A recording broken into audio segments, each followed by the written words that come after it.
Welcome to the Arcarflex TV, everyone. Today, we're shifting our focus to a truly heartbreaking and terrifying event that unfolded early this week in Colombia. A 7.4 magnitude earthquake tore through the country's coffee-growing heartland, and honestly, the footage coming out is just chilling. Marcus, you've been looking at some of these clips, right? Chilling is an understatement, Chloe. I mean, to witness something like this, even from a screen, it's just raw terror. There's this one clip from an airport terminal, right? People are just going about their morning, and suddenly, the entire building starts to violently shake. The ceiling is collapsing around them, chunks of it just falling, and you see people absolutely petrified, scrambling for cover. It's a scene ripped straight out of a disaster movie, but it's tragically real. It really puts things into perspective, doesn't it? That feeling of helplessness when the ground beneath you just gives way. From what we're hearing, the quake struck early Monday, and it wasn't just isolated damage. We're talking about entire multi-story buildings reduced to rubble in cities like Pereira and Cali, and sadly, the death toll has already climbed to at least 164 people, and they expect it to rise. And it's important to remember that this wasn't a shallow quake, which can sometimes limit surface damage. This one registered at a depth of 110 kilometers, or about 68 miles. While deeper quakes can sometimes spread their energy more widely, this magnitude still unleashed incredible destructive power, originating from a deep fault within the Nazca tectonic plate. That's why it was felt across such a wide area, even as far as Bogota, Ecuador, and Panama. Wow, 110 kilometers, that's significant. Marcus, tell us more about those terrifying moments captured on video. What else have you seen that really brings home the horror of it? There's another clip. It's almost surreal. You see this round building, and suddenly a deep crack just appears across its facade. People are screaming, running, and then whole sections of the building just start peeling off and falling, narrowly missing the fleeing crowd. And then, the church spire, a historic cathedral in Manizales. Just imagine seeing that, the spire, a symbol of stability and history, just crumble and fall into rubble in front of a terrified crowd. Families were held back by police as a dust cloud just enveloped everything. It's just devastating to watch.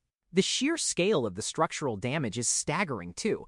Around 1,600 buildings have been reported as damaged or completely collapsed so far. And these aren't just empty structures. These are homes, hospitals, places of work.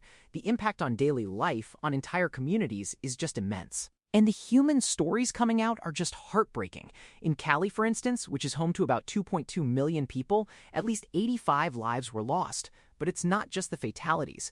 Lucas, you mentioned a hospital, right? Some of its floors, including those dedicated to pediatric care, just collapsed. Exactly, Chloe. Imagine the horror. Several top floors of a hospital in Cali, with children's wards, just collapsed.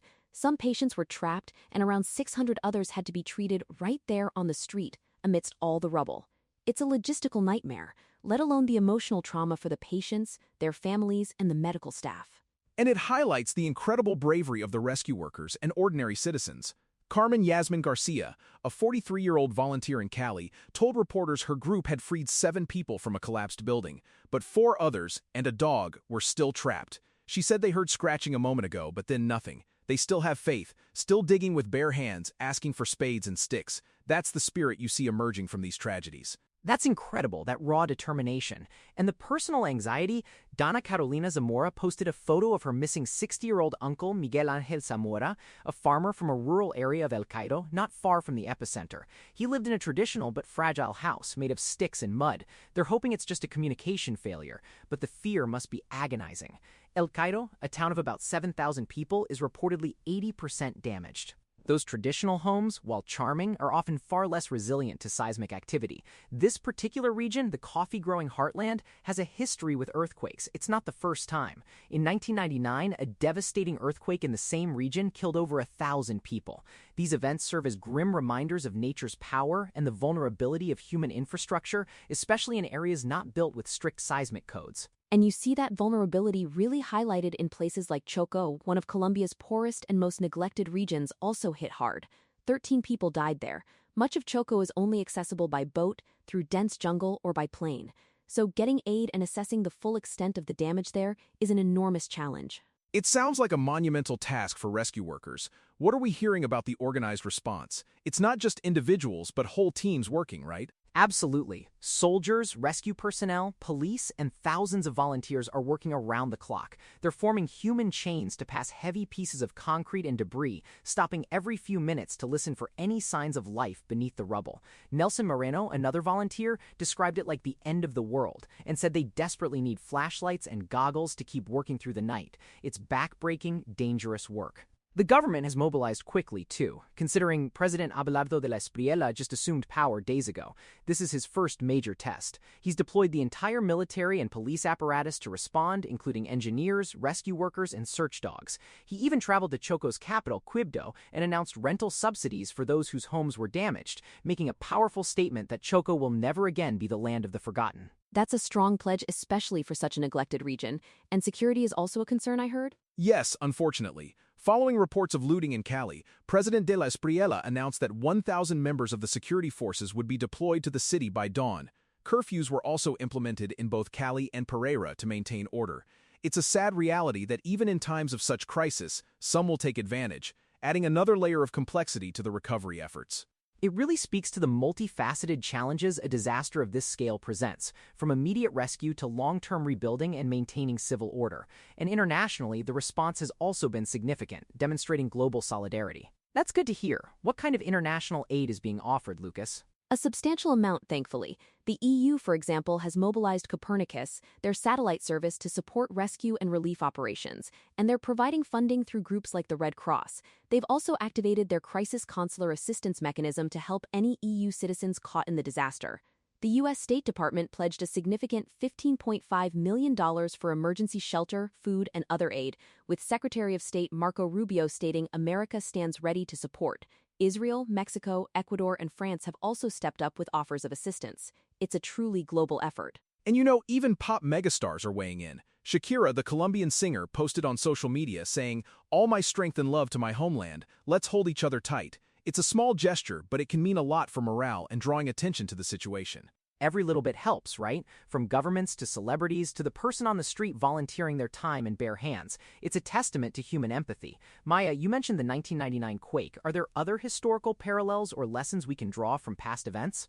Certainly. Beyond Colombia's own history, we've also seen catastrophic quakes recently in neighboring Venezuela, where over 6,300 people were killed in June.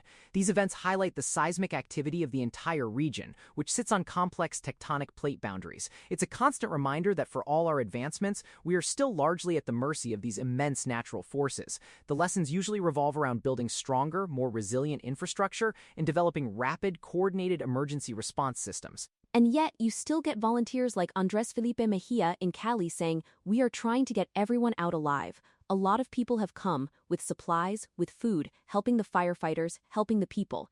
It's that immediate, selfless human response that's always inspiring even amidst such devastation. Indeed. The reports of hospitals in 5 cities on red alert and 6 local airports suspending operations paint a very clear picture of the initial chaos and the vital need to secure services and transport routes. The first few hours and days are always critical for finding survivors. It sounds like a long road to recovery for Colombia. The combination of immediate rescue, dealing with damaged infrastructure, providing humanitarian aid, and then the massive rebuilding effort ahead. It's going to test the nation's resilience to its core. It absolutely will, but what we've often seen in these situations is the incredible spirit of communities to come together, to support one another, and to rebuild. While the initial devastation is immense, the long-term recovery often highlights the strength and determination of the people affected. I think of those moments, like people in Bogota rushing out into the streets in their pajamas, that universal, instinctive reaction to terror. It connects us all. And then you see the immediate response on the ground, people literally digging with their bare hands. It's humanity at its most vulnerable, and its most courageous. And the fact that so many international bodies and countries are stepping up so quickly is a hopeful sign. It shows that in these moments of profound crisis, geopolitical differences often get set aside in favor of humanitarian assistance. It truly does. Our thoughts are with everyone in Colombia affected by this devastating earthquake, especially those who have lost loved ones or their homes. We'll continue to monitor the situation and bring you updates. Lucas, Marcus, Maya, thank you for shedding light on this incredibly difficult situation. Thanks, Chloe. My pleasure. Thank you. And to our listeners, thank you for joining us. We hope that the ongoing rescue efforts bring more survivors to safety and that Colombia can begin the long journey of healing and rebuilding. We'll be back next time with more, but for now, stay safe and be kind to one another.